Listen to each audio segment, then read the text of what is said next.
Nakumpirma sa Tagum City Police Station. Pinaagi ni Acting Chief of Police, Police Lieutenant Colonel Frederick Delis, nga adunay usa ka nagpositibo. Humanggi pa ilalom sa random drug testing. Ang kapin kung kulang 100 ka mga driver o konduktor sa papasaherong bus, van o jeep sa Tagum Overland Transport Integrated Terminal niadtong Oktubre 28 sa buntag. So, more or less 100 ka mga drivers sa papasahero nga bus ang gikandakan og drug testing o naay at usa ka nagpositibo niini o kagahapon ang proseso is mag-undergo siya og kining confirmatory test kung kuan ba yun nga na positive ba siya sa illegal nga droga.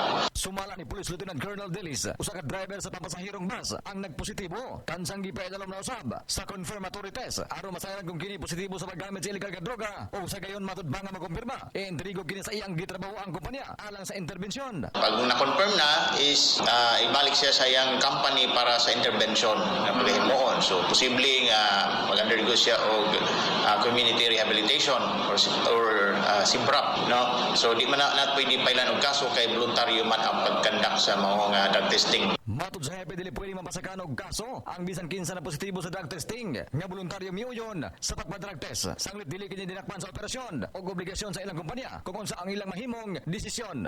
May tabo gyud ang naanay ko karon ang ilah ng kumpanya. Kung unsa iyang kan mo undergo siya og community rehab. So depende na karon sa company kung unsa pa ilahang naba sila yung mga rules.